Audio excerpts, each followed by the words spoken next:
we need to bring these pieces back together because so many people have these experiences. And if they can't speak to them in the therapeutic space, then we're cutting off a really important part of ourselves. Oh, this is so good, my friends. This is so good. This topic is just so important to be had. And I know this is not the first time that here on Holistically Speaking, we have talked about death and dying, but there's something about this conversation that we are about to have with Dr. Amy Robbins that I think is really going to resonate with you. So I had planned to have this episode drop this week, but I was unclear of what was about to come into my space that kind of elevated this conversation. And that would be that just a few days ago, I lost a close family member. And while that passing was pending and it was out there, we knew it was going to happen soon. When the loss happens, it can impact us in a completely different way than we think it will. And I remember dealing with that with my father. I remember dealing with that with my stepdad and other people that I've loved. So even when it's not a shocking, traumatic event, it can still impact us in a certain way. And these conversations need to happen. They need to happen because death is a part of life, right? And whether it is someone close to you or just being present around the knowledge that death is going to happen, and maybe you fear your own, when we are in community and connection, we are able to have these conversations more powerfully. And then I realized that I had not had a theme yet for my self-care Sundays on YouTube Live that are 10 a.m. Eastern time. And it clicked. It came to me like that this is what I need to talk about because it is a topic that can really scare people. And by closing the Self-Care Sunday series this past week with some self-havening of how to deal with grief, how to manage death and the thought of dying, really was quite beautiful with the questions that were being asked, with the feelings that were being felt, and what people were sharing that were there on the live with me. If you missed it, you can certainly go back and watch the replay and do a little self-havening with me. But this week we're going even deeper with Dr. Amy Robbins. She is a clinical psychotherapist, but also an intuitive and a medium. And I love what she shares because she's bridging the gap and bringing together, or bringing back together rather, the idea that spirituality and psychology are not separate. If anything, they're very similar and they belong together. We used to have that idea years and years ago. So bringing it back is really beautiful. And she realized this just from her own experiences, from a loss of someone very close in her life, and then experiences that were happening in her life that made it quite clear that there is more. So without giving it all away, I want you to just sit back, relax, take some deep breaths, and enjoy this episode of Holistically Speaking. Amy, I just want to start out by saying thank you. I learned so much from people that I get to share the space with on this podcast because we had a couple times that we had to reschedule due to some personal matters in my life. And I just want to start out by saying thank you for allowing me that time and space. But boy, am I glad you're here because this is a topic that I think we don't talk enough about and feel comfortable with. And you're my go-to gal to really talk about this. So thank you. Thank you. I'm so excited to be here. Great. Well, the thing that we want to talk about that I am alluding to is death and dying and really how to really live powerfully through that. And I know you have your own journey and living a life as a psychotherapist, a clinical psychotherapist, but also someone who considers herself a medium and intuitive. You're blending these two things together, where in the traditional world of psychotherapy, you know, we're seeing a change in that area, which is beautiful. You're much more integrative, which when you're dealing with grief and loss, I think that could be very powerful. So I would love to give you a little time to share how you got into that space and why you focus on this area of death and dying. Mm-hmm. So when I was 18 years old, I lost my aunt. She had juvenile onset diabetes. She was waiting for a kidney and pancreas transplant. And while she was waiting for the transplant, in order for her body to withstand the transplant, they needed to make sure that everything was, in top running order.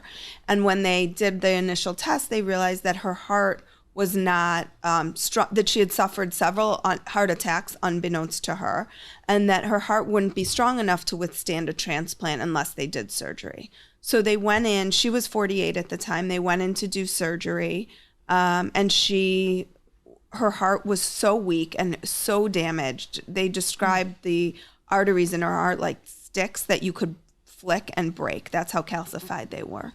And as a result, they couldn't restart her heart. And she ended up dying on the table while she was waiting for a kidney and pancreas transplant. And I was a freshman in college. It was really my first experience with a death that was out of order. I had great grandparents that had passed, but never someone that was so young. She had young children. They were 22 and 16 at the time. She was like a second mother to me. So really, her and my mom, I have a very close-knit family. They were together all the time. My aunt went through a terrible divorce. So she basically it seemed like she lived at our house for quite some time as she was coping through all of that. And it was the first time where death really kind of caught me.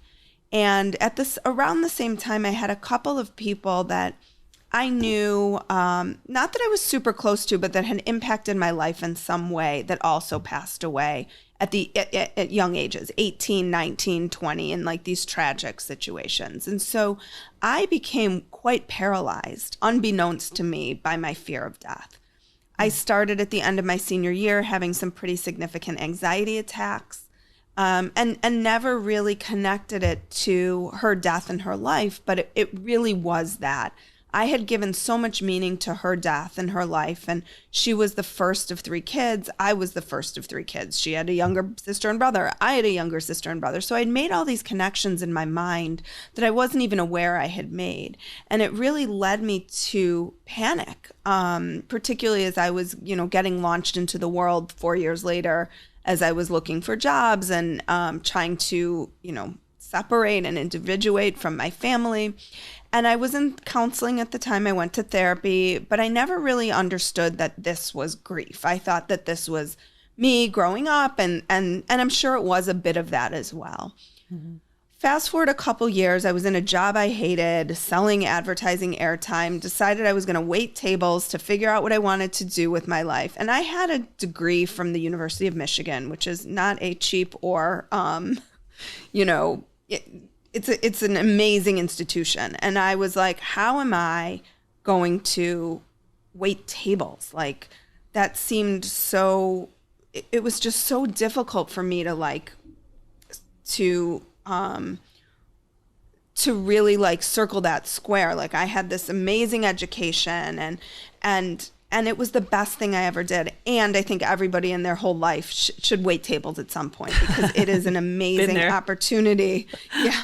To see humans in their best and worst, and the assumptions that people make about you. And so I ended up at that point figuring out that I wanted to go back to grad school. I was volunteering at what was Children's Memorial Hospital here in Chicago in their partial hospitalization program.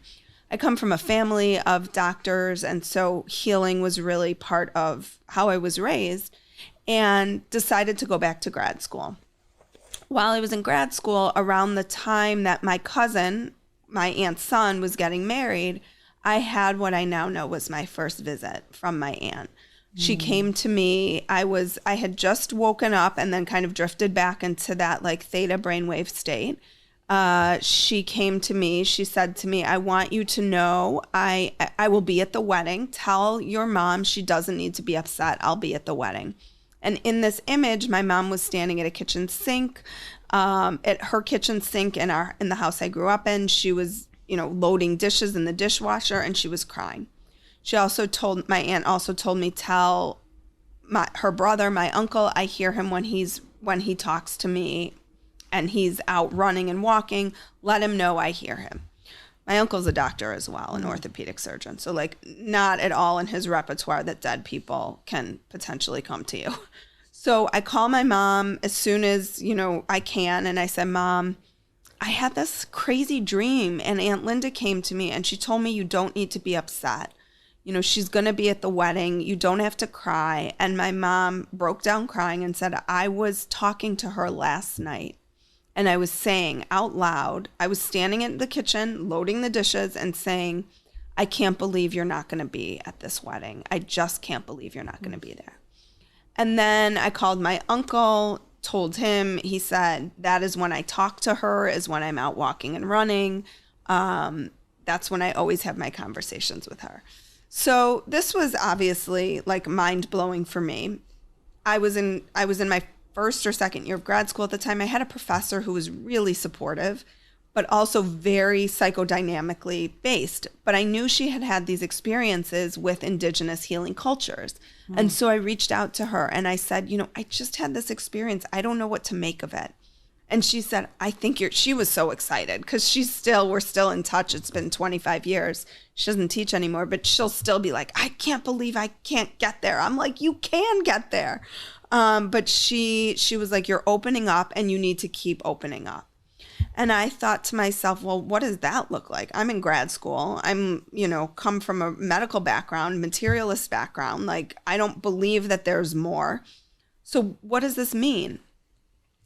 I go through grad school, think nothing of it, like sort of put it aside. It doesn't really happen again.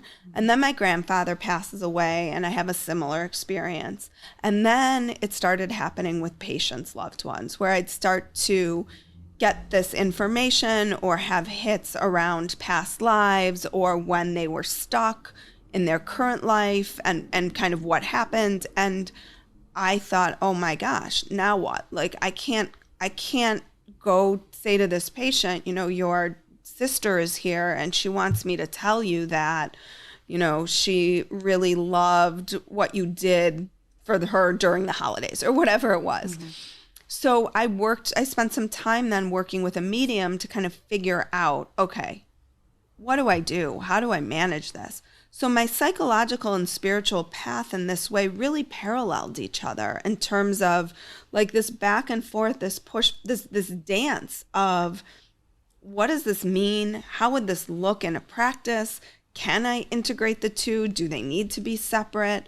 What are these amazing experiences? These spiritually, I call them spontaneous, spiritually transformative experiences. That's what I had. Mm-hmm. How do I begin to bring these two together?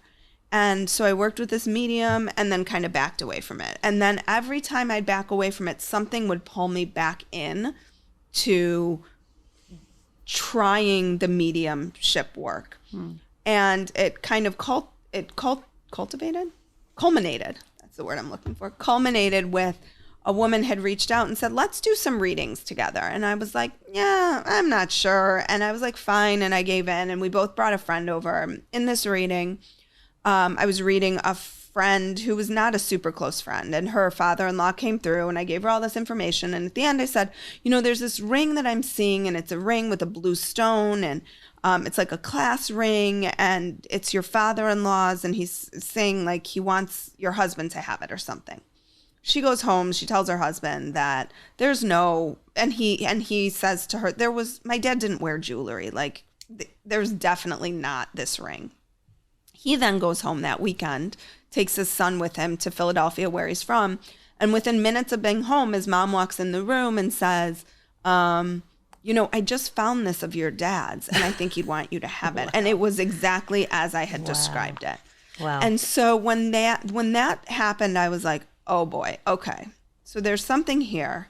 I did a medium internship because all I know how to do is train forever for the rest of my life. I'm like a learner. And I saw people for like 3 months and I just did readings for them for free, friends, family, whomever. But it never really felt like exactly the right fit for me. Yeah. And I think part of it is that as a therapist, I'm used to doing really deep work with people and it felt a little more surface than the work I wanted to do. And it was like, I would do a reading and then I would want to do more. I would want to be like, okay, so now what are you going to do now that you have this information?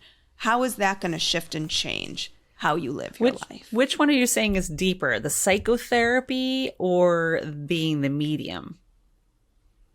I think the psychotherapy goes way deeper. I think that when I was doing the medium work, you share this information with people and it can be super validating and really, really healing. Like and part of the reason that I haven't necessarily continued on that path as well is I don't know that I am the best medium out there. Like I think I can probably get there, 75% of the time, but there are some people who are incredibly gifted mediums, and it is their work, it is their life work, and it is clear. Like that is never how I felt about it.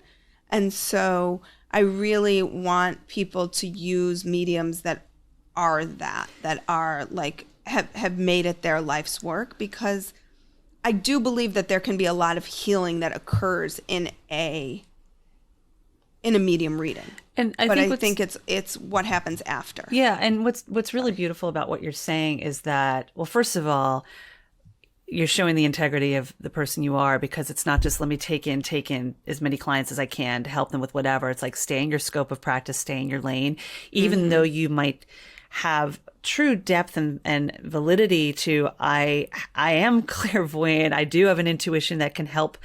I know there are others they were deeply focused on this and can do it on a grander level, but showing up for who you are as the psychotherapist who can support people in that area can really make you who you are and why people would gravitate to you, right? So if somebody is going through grief, it's sharing those tools that you have as both a psychotherapist, a clinical psychotherapist, and also someone who is intuitive, right? Because not every psychotherapist is, right? Not a lot of people tap into that side of who they are, and that's okay. Maybe some people need more of the traditional psychologist, the Freudian sit on the couch, tell me your feelings, right?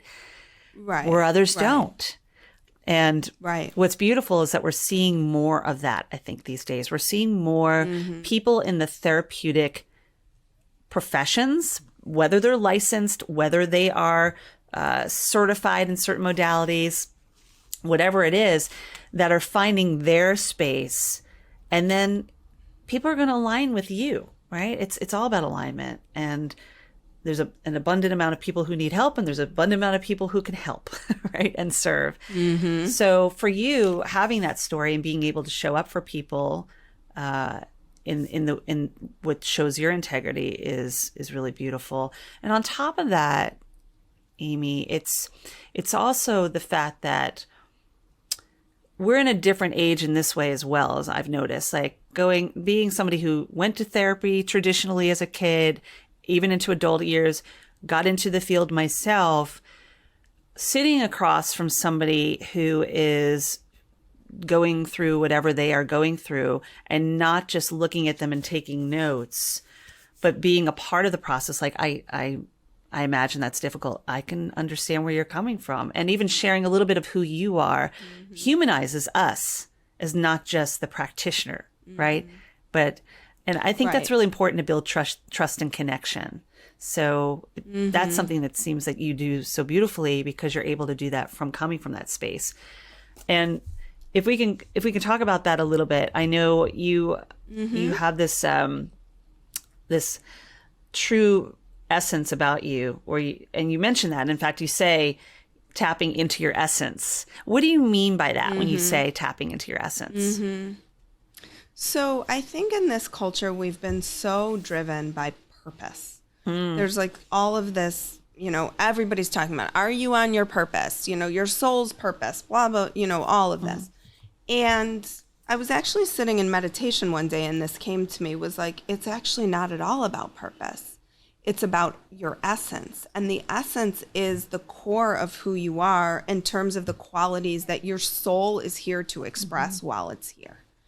And at the core of that, I believe it's love. But there's also many other soul qualities that I believe we're here to express: creativity, kindness, compassion, care, And how are you expressing that? What is that looking like in your life? It doesn't necessarily have to be that your job is a therapist and that is the sole way you are on purpose.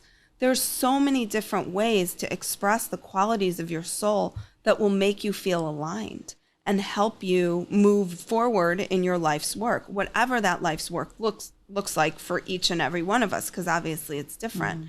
And I think when we get caught in this notion of what purpose is, we lose, it's a very narrow way of thinking of things versus like the vast opportunities that can befall us if we open up to really, okay, what is at the core of who I am and what I want to express? And I was actually, someone was helping me because I'm working on a course, and she said, she had done some of this work, and the way that she was instructed to do it, which I thought was beautiful and I'm going to incorporate, is go back to find like a picture of yourself in your childhood where you felt like you were still free, and whatever that was.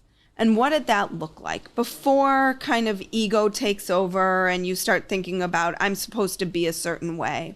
And can you get back to the feelings that you recall having at that time? Because that's our essence, right? Kids live in their essence all the time. It just gets squashed out of them because life. I love that so much. And the minute you said that it really goes back to love, I really gravitated to that. And you're right. Purpose has become such a buzzword, right? And I've been guilty of using it too, right? And we hear all of these things like purpose driven, find your purpose, claim your blah, blah, blah, right? And it doesn't mean that that's not important, but gosh, going deeper and really going into the essence of who you are, your core values, because purpose sometimes does align with more. I think it sometimes makes us think about our job, our career, right? What's my purpose? Yes. Right? Whereas essence is like that, like when it's more external. Yes. And when you said essence, I was like, ooh, yeah. Right. And it also, what I really gravitated to, the resonance of what you just said, it does come back to love. And it reminds me of like, I just released this new YouTube series that I'm doing. And this past week, since while we're recording this, it was around Valentine's Day, everything's been about love, right? As it should be, but not so much the outer love, like what you give others, but more your, as Ram Dass would say, your loving awareness. What is the loving awareness you have for yourself so that you can love everything around you and be able to give love by giving it to yourself first? That's gosh, that core value I hope is in everybody, right? And the essence, wow, that's powerful. I love that. I love how you frame that. Yeah. Really. Thank you. Beautiful. Thank you. Yeah. I wish I could take full credit. That's okay. We learn from each other. Just like right? It just like came to me in this meditation that was so profound. And, I think that this is when one of the questions that I get asked a lot is, how do you begin to connect, right? Everyone wants to connect, and everyone thinks connection looks way different than it actually does, I think. For me, it's like those moments of like these profound insights. And I'm like, yeah, that's like my mind doesn't think like that. So that's got to be coming from somewhere else or something else. And it is, so it's amazing when it does. 'Cause I'm like, oh, that makes a lot of sense. Yeah. And connection's everything, and we are overstimulated with connection in this digital age we live in, right? Connect, engage, collaborate, all of these things that make us feel like I got to do it all. But it's really, I imagine when you are connected to your own essence, you're going to vibrate higher and connect with others that are like that too, right? Exactly. Even when we first got on this call, now I had never met you. I'd never met you prior. We had some lovely exchanges via email, but there's something that you really feel about a person the minute you look in their eyes. And sometimes you don't even get that.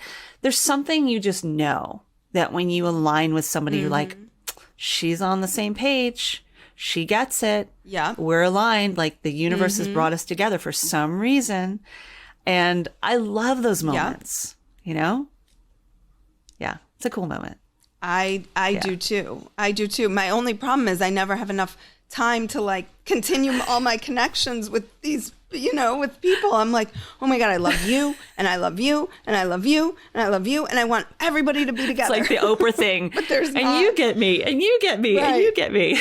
Right.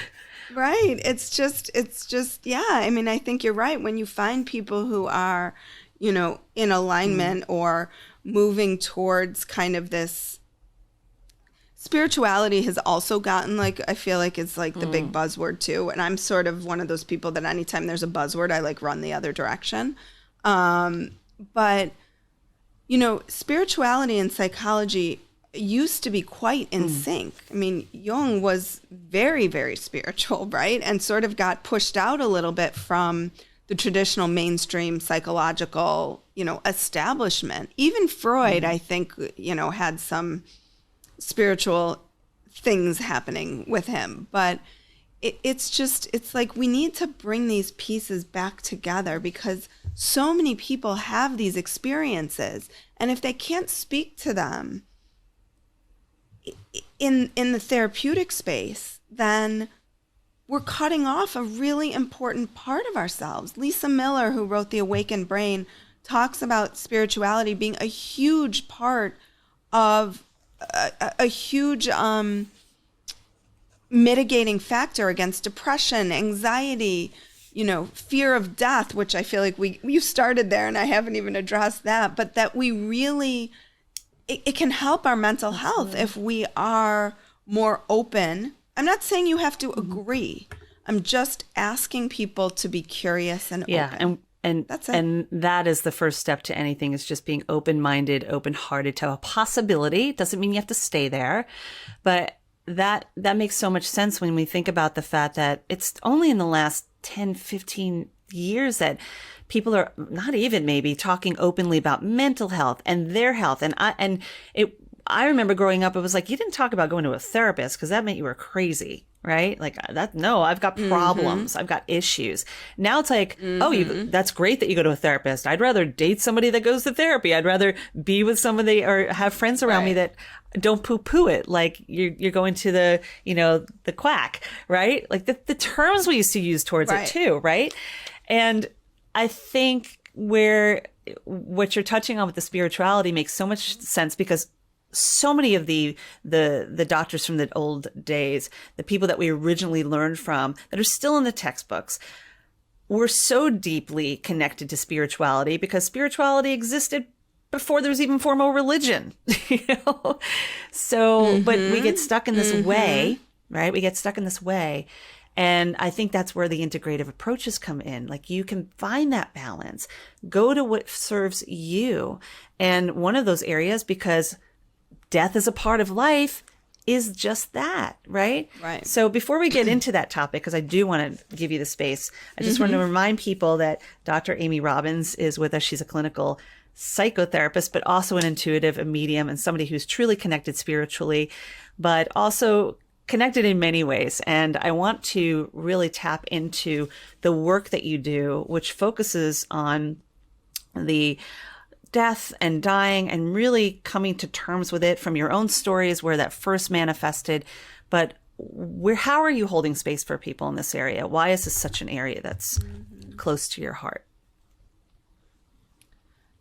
It's the only thing in life that is for sure for all of us, right? We are going to die. At least this physical body is going to die. And when you can begin to accept that and talk about it, it loses its power to have that grasp on you, like anything, right? Like anything we experience, when we can put words to it, it doesn't have the power it does when it just lives inside our own mind, ruminating and going over and over. And I believe that at the core of many of our anxieties is really a fear of death or a fear of our loved ones dying. And I think when we can really start opening up to that and talking about it and addressing it and contemplating it in your own life, having what I call a contemplative death practice, where it sounds a bit morbid, but it really is thinking about, okay, if this is it, if this is the last time I see my child, which is a horrible thing to have to think about, or my partner or whomever, what do I want my interactions with them to be like? And how do I want them to feel when I am with them? And how do I want them to feel when I leave? And believe me, I'm far from perfect. Like the other day, my son was on the couch reading jokes. I was looking at my phone. He caught me and I was like, God, oh, like that is not, like I never want him to say, which all my kids probably will, as many of our kids probably will, like they were on their phone too much, right? Like they didn't pay enough attention to me. And I never, ever want that to be the case. And in those moments, it's like, oh, I got away from that practice. I got away from that sense of like, okay, what do I want this to feel like for every single person that I'm with, including, the people, the grocery store checkout person and the, homeless man on the street that I don't know if homeless is the right word. I feel less fortunate. Actually, they might be very fortunate. We don't even know. We're making an assumption.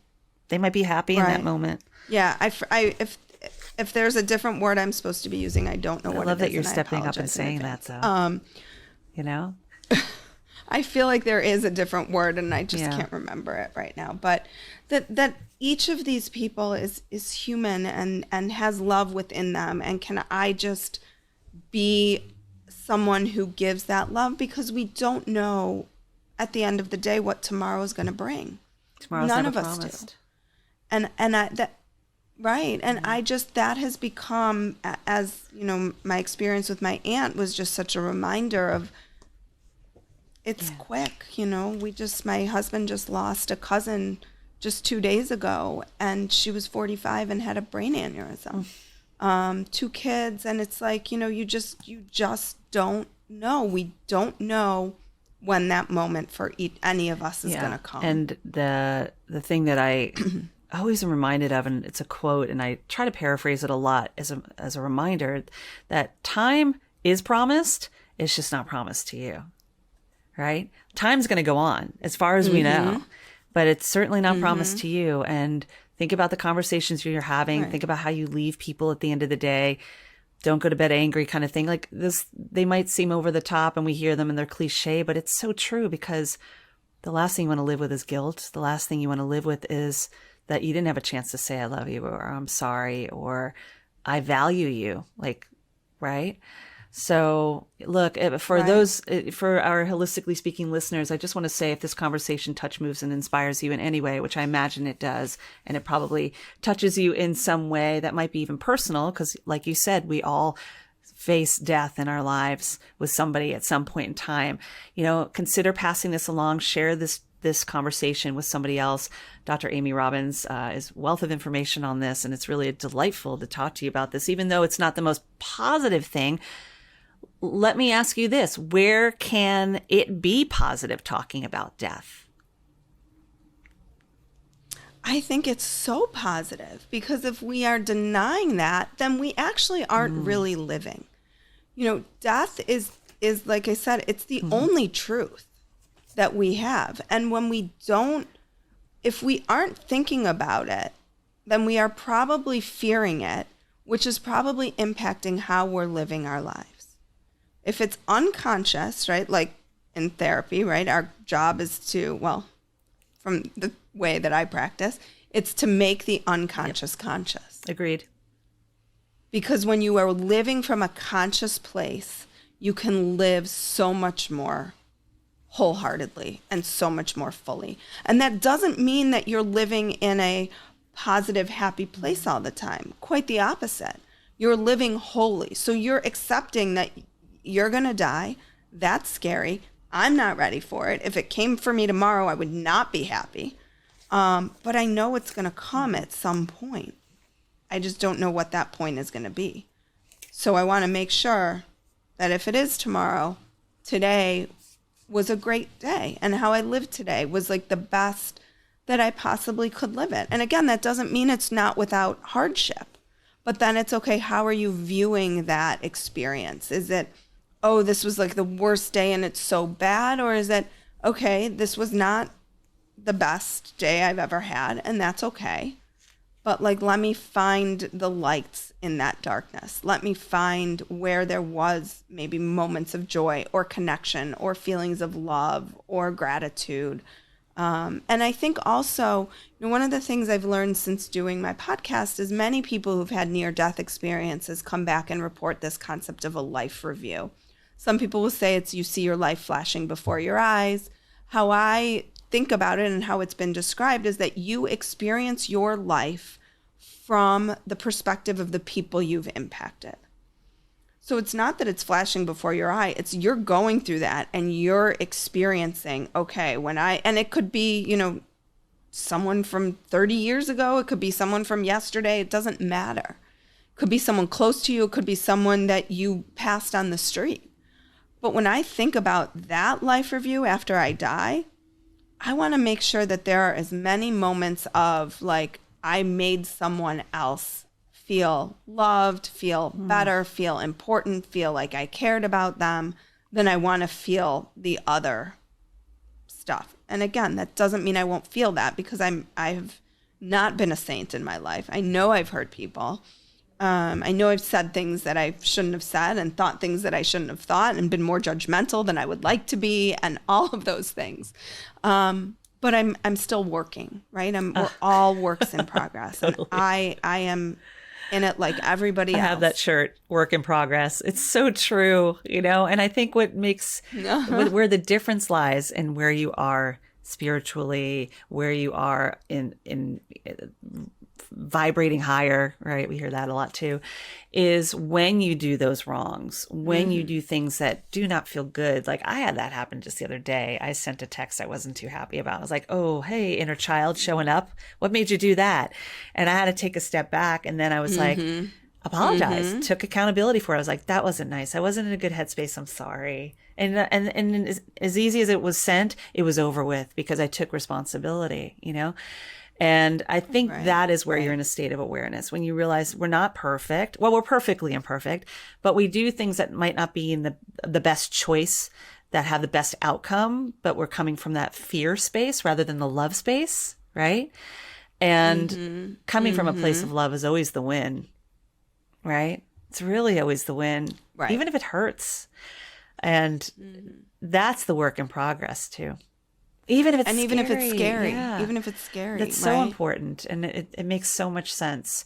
And I want to also mention, you did briefly mention your podcast. So for those who are looking for another podcast to put on your list besides Holistically Speaking, give Life, Death, and the Space in Between a listen with Dr. Amy Robbins. I'm excited to actually be a guest on your podcast as well. Thank you so much for the kind invitation. But you have such interesting guests, if I do say so myself. You do. You have. I've been listening to some of your episodes, and I just love how you hold space for people and allow them to share really what their essence is and how they're showing up and serving others. And is that kind of a heart project for you? Because I know it is for me. Like my podcast is a heart project. Oh, yeah. Yeah, I love it. It's like my favorite thing to do in the world, honestly. It really came out of when I decided, okay, I'm not really going to be a medium, but I love talking about this and I love opening people up. And once I could get over my fear of what are other people going to think? Are they going to try to discount me? Are they going to think I'm crazy? And it's still sometimes a struggle. When I hear people just saying like, oh yeah, like I was just at the Sarah Silverman, she did a comedy show in Chicago and she did a whole bit about mediums and how like, yeah, if you came up to me and said, your mother's here or someone you love has passed and they just want you to know that they forgive you and all is good and everything is okay and they're happy on the other side. Like who isn't raising their hand and saying, yeah, like that's me. And so, I try to laugh at it too, because some of it does feel like, how is this even possible? And how is it not possible? And I think just being open. So the podcast was really birthed out of this experience of like can I just start to open people up, and then they can make the decision for them. It's not my job to convince them one way or another. I just want to present another set of experiences and evidence. And people have started, I do a segment once a month called Ghost Stories, where people write in their own kind of spiritual experiences or things that have happened to them that are these, like, you would call them coincidences. I call them synchronicities, but these amazing experiences of loved ones or whatever it is coming through. And they're such beautiful stories, and so many people have them. And it's like, we're just going to dismiss that as like the mind making it up, or that's what the person needed, so they made the story, fit what they needed. It just seems like there's way more to it than that. And when you can start opening up in that way, you start to see how the universe can be this beautiful cooperative being, for lack of a better word, that can co-create with you an incredible, meaningful life that is so much fun. Yes. Because it's like playful and connection and joyful. Community. By giving people that possibility to do that and share with you, it also holds. It's letting others know that they're not alone in the battle, right? Oh, there's other people. Well, I'm not the only one that is seeing this or witnessed that. And suddenly you have people that are coming together in community and sharing on your podcast. I have not listened to that one. So do you actually read what they do, what they're submitting? Yeah, when I originally started, I had people record them, and then I was like recording with them, and it was just like taking forever. And so now what I ask listeners to do is just submit their ghost stories to me. Love it. And I'll read them. And and I try not to read them before I record them, because I want to have the experience of reading it for the first time as I'm sharing it. Because as they're listening, people are listening to it for the first time, because I feel like it's just sometimes I can't even get through them. Like by the end, I'm so choked up and moved by the experiences of other people that you'll hear me crying. That's really through a beautiful podcast. To be able to, and for somebody to hear their words coming through the mouth of someone who is educated in the field of psychotherapy, rather. Like, I don't think you need to have a college education to be able to have experiences, but like, right. You understand the psychology of things on a different level, but also you understand the essence and the heart work of the intuitive side. So it's a validation to those who are submitting, I imagine, as well. Well, and that your experience was real and that it matters. Yeah. Right? Like, and you matter. Right. And each person that then hears that is starting to open up maybe a little bit, and then they can open up to their own experience of connection. I mean, I had a patient yesterday who was talking to me, and not spiritual at all, and was really struggling with the decision. And he shared that he was like up really early, and he had this experience where he sat down on his couch and all of a sudden felt this tingle of electricity that went through his whole body. And suddenly he felt completely calm, and that everything was going to be okay, whatever happened, whatever the outcome of this experience that he was having was. Okay, let me be clear. This was not someone who was spiritual. This is not someone who had any sort of spiritual leanings. I've talked to him about my podcast. I've shared my podcast with him. And he was like, it was the most amazing experience. Like this is what I call those spontaneous, transformative spiritual experiences. And I think he just has started to open up a little bit. And so it will allowed for that to come in for him. And now he's like, I don't know what that was. I don't know how that happened. I don't either. But it was amazing. And that's sometimes what you just got to go with it. Yeah. He's like, it was just... as I find sometimes from when I work with older people especially, and sometimes when I work with those who are in like palliative care or hospice, they're more connected because they're closer to the other side of the life cycle. And sometimes there's an experience that is had and you've let go of the ego and you're more willing because you have more life experiences.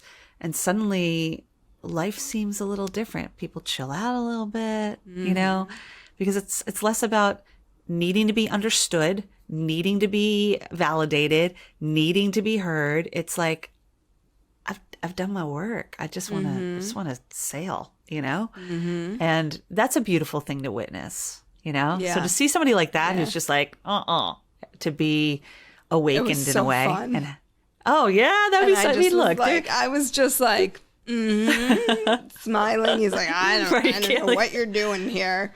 I don't know what this therapy business is. I'm like, I love when those things happen and you kind of sit there and you're kind of like, really? You know, there is a sense of gratification and, it's a gift to well, I can only speak for myself, but from this conversation, I can tell it's a gift to us to be able to see the shifts and the transformations, even though it's really about them. I feel like I learn from every client I have. It is another co-created relationship, right? Like it is about them. But did you see Stotts, the Jonah Hill, yes, Netflix with his therapist? Yeah. I mean, that was really the beauty of it, right? Is like it's a relationship, and yes, there's stipulations and boundaries and payment and all of that. But I think good therapists love, like you just you fall in love, right? I mean, for the good and for the light and the darkness. I won't say good and bad, but the light and the darkness. You hopefully witness it all, and you still love. And that goes back to like that unconditional love that we all are, that even in all of our muck and you know, humanness, we're all just love and lovable. And to be able to witness that and walk that path with someone is really, really an amazing gift and an amazing way to live a meaningful life. I think. I mean, there's lots of other ways too, but for me, this has been truly like so transformative and meaningful. I absolutely agree with you, and that's a beautiful place for us to segue into a piece of my podcast that I love to call the Rapid Fire, which is basically words that I've written down that you've said during this conversation, and I want you to think without really thinking, like just first thing that comes to mind. The first word that comes to mind when I say one of these words back to you. Okay. This is fun. You are a student of the world, because most of us are, right? There's that student side of the practitioner that exists. We're always learning. Oh my God. So here we go. You ready? Mm-hmm. Okay. Well, let's just start with the number one thing you've said many a times. Love. Warmth. Is that what, just say a word back? Yeah, just one word. Mm-hmm. Okay. So love is warmth. Yeah? Love that. Therapy? Growth. Spirituality? 2 words. Knowing yourself. That's okay. I'll give you that one. That's a good one. I have 2 words for you too. Life review.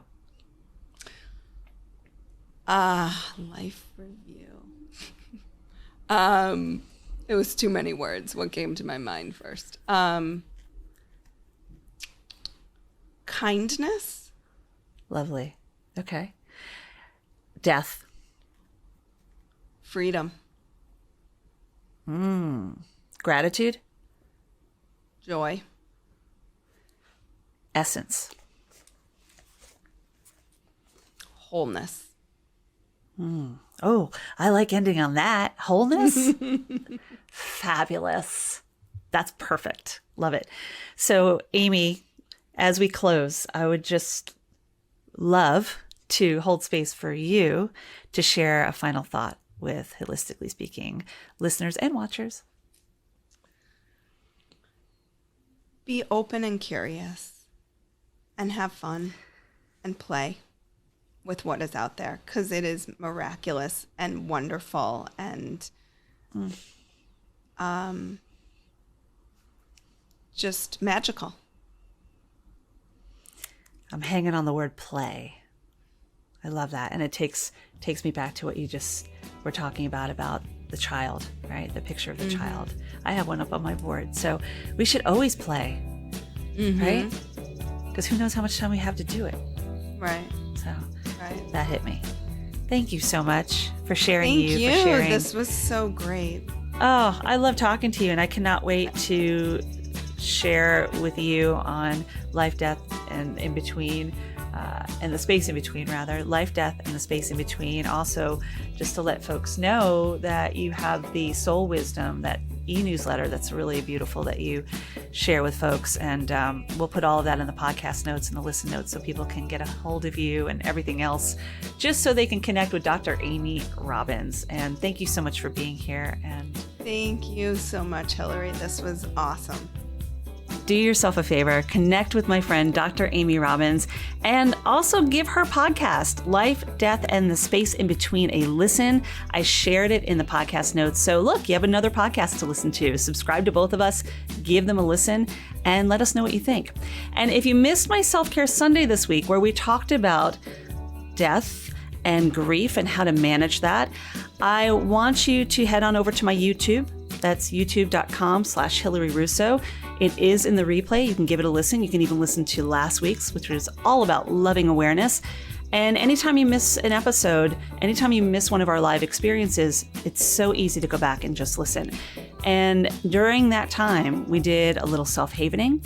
So if this is an area that you struggle with, whether you have somebody in your life that is soon to be passing or has passed, or maybe it's your own fears about death and dying, we do a little self-havening to be kind to our minds during that moment, as we do every Self-Care Sunday. So definitely give it a listen. And if you're ready to take your healing journey to the next step, you want to work with me one-on-one, that is possible. I still have spots available, and you can find out more about that just by booking a complimentary session with me. I offer that as my gift to you. So take me up on that. Let's see if it's right for you. Let's see if we align. Music for this podcast, as always, from the very beginning, when we first launched, is graciously produced and written by my dear friend, Lipbone Redding. If you have not heard Lipbone's music, give him a listen. That link is also in the podcast notes. And remember, what you say, what you feel, and how you show up for others and yourself really does matter, because time is never promised. So make it count and be kind to your mind. Love you, and I'll see you next week.